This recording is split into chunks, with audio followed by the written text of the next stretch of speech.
Hi, I'm Mollie Nothnagel, and I'm an agent with Aquent. And for the past 10 years, I've been in the marketing realm, most recently helping companies combine digital and traditional marketing strategies. And I've been using networking for a number of years to build lasting relationships with people, and those have led to business opportunities, opportunities to lead committees and organizations, some great volunteer opportunities, as well as even some interviews. And you'll notice that experiences are all different. These are tips and tricks that I've picked up throughout my experiences. Obviously, everyone's different. Everyone's paths are different, so you may hear some different approaches or tips as well along the way. This is 6 steps to power networking, and you'll notice that we're talking about power networking. And the reason for that is that we're trying to take this beyond just shaking hands and exchanging business cards. The goal is to build lasting relationships that are providing value for you as well as your network. The first step is to think of networking as a strategy. And one of the reasons I think this is really useful is that it helps you get in the mindset of having a more strategic and holistic approach to it instead of just thinking of it in a transactional way.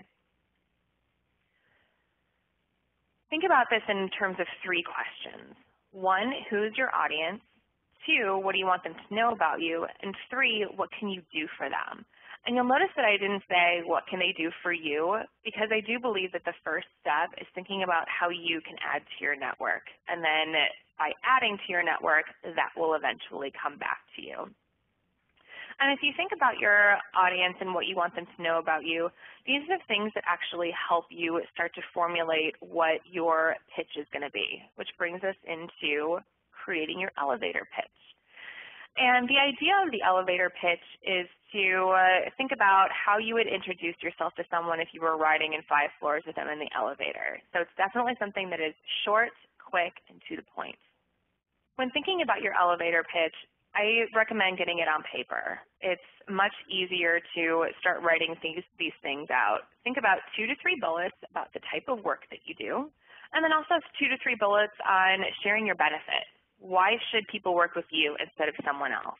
And these are your key differentiators, and this is how you're going to set yourself apart from anyone else that these folks are meeting. And we'll look at a couple of examples. First example is, I'm a freelance graphic designer with a marketing background. I specialize in marketing materials for businesses like ads, brochures, and websites. My knack for creating compelling materials helps clients build their brands and attract new business. Very simply, she's told an individual who she is and how she provides value. She's not only a graphic designer, but she has a marketing background. So she's got that right mix to be able to specialize in marketing materials. In the second example, I'm a web designer. I make the complicated simple by specializing in sites my clients can manage and update without any coding knowledge. What's great about that is that it's 2 sentences, it's very simple, and it helps someone understand why what this person does is different than what anyone else does. 3 is building your online presence. And a great way to think of your online presence is creating your personal brand. And this is a way for you to establish yourself as an expert and demonstrate your expertise and your knowledge. Go beyond just creating a profile on social networks. And what I mean by that is think about where it is that you really want to be active. I'm definitely not saying that you need to be on every network, in every forum, on every discussion board. It's not realistic. There's no way that anyone would have the time to really be active in all of those spaces. So instead, pick 2 or 3 networks that you really want to be active in and where you feel like your audience is engaging in heavily so you can interact with those people as much as possible. And really commit yourself to making updates a couple times a week or even a couple of times a day.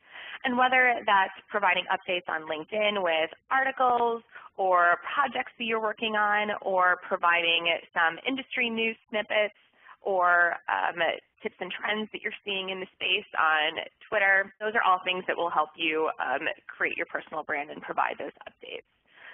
This is also about building credibility and establishing yourself as an expert.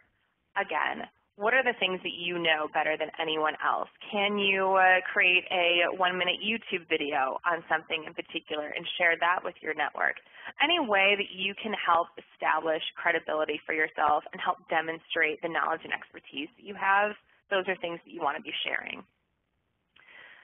Be human, something that I can't stress enough. At the end of the day, even with online networking, it's still people interacting with people. So remember that this is a place where you can show your personality. People do business with people they like and people that they feel like they have something in common with. So don't be afraid to talk about your dog or your interests or the things that you do outside of the business world. Those are all things that are going to help people feel like they have a stronger connection with you. Also keep in mind that potential employers may be viewing your posts. And one of the things to think about this in particular is with Facebook. A lot of folks use Facebook in a purely personal capacity. If this is you, then I do recommend keeping that private and not having your Facebook profile be searchable. Remember that the internet is written in pen, not pencil, and you can't take anything back that you regret later.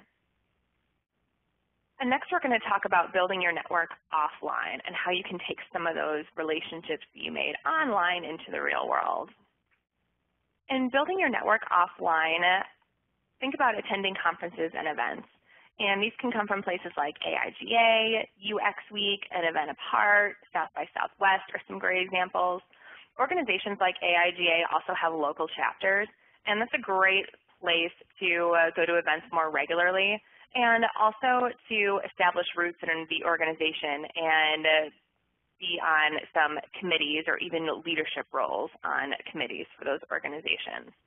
Another place to look is meetup.com, and meetups are great because they've got local groups for every interest, industry, any topic you can think of, there's probably a meetup group for it, and that's a great way to get into your local level as well.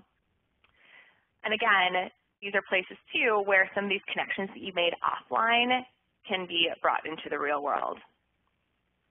Don't be a wallflower. And what I mean by that is this is your place where you can really shine in front of some of these folks. Remember your elevator pitch that you practiced and you've perfected?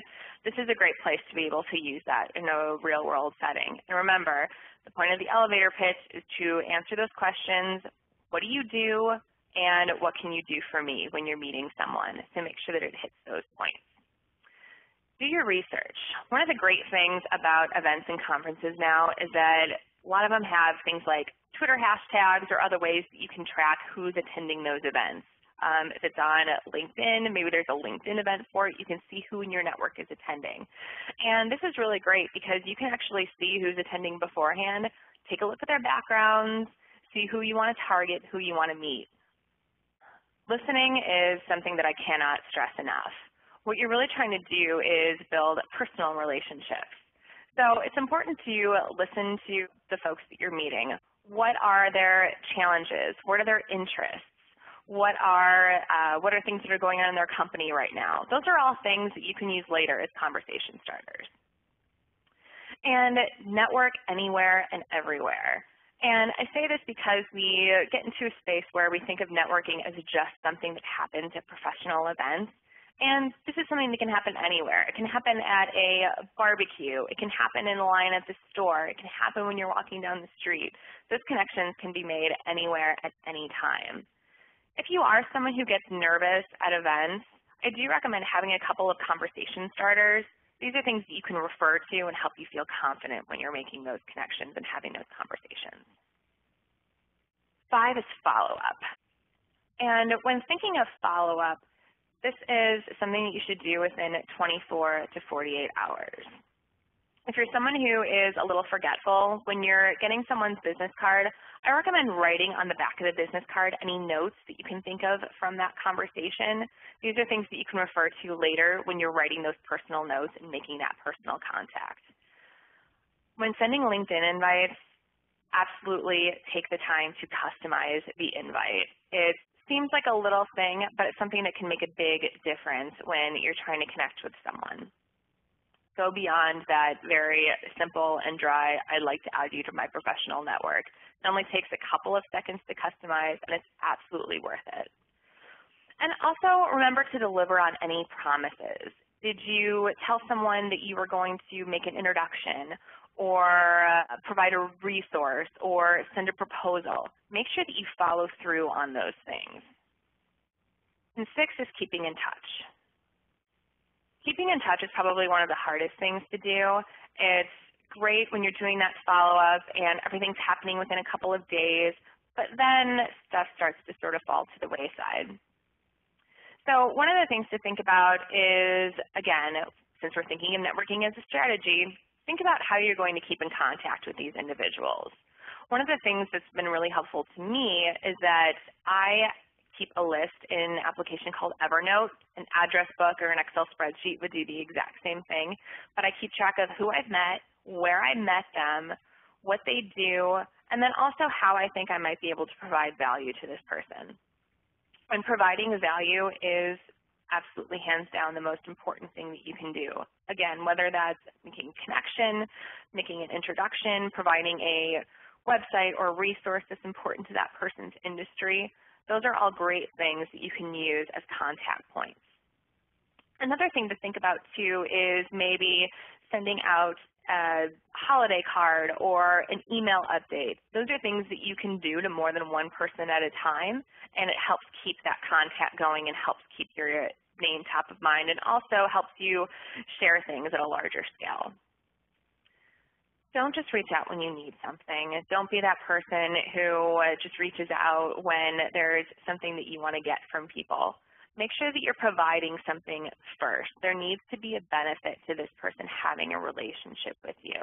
I do believe 100% that when you give to your network, it absolutely comes back to you.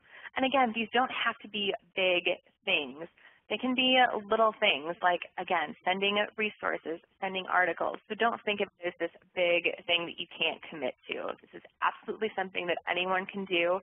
And again, I very much believe that building those relationships and giving to your network will absolutely come back to you. There you have it, 6 steps to power networking. Hope to see you soon.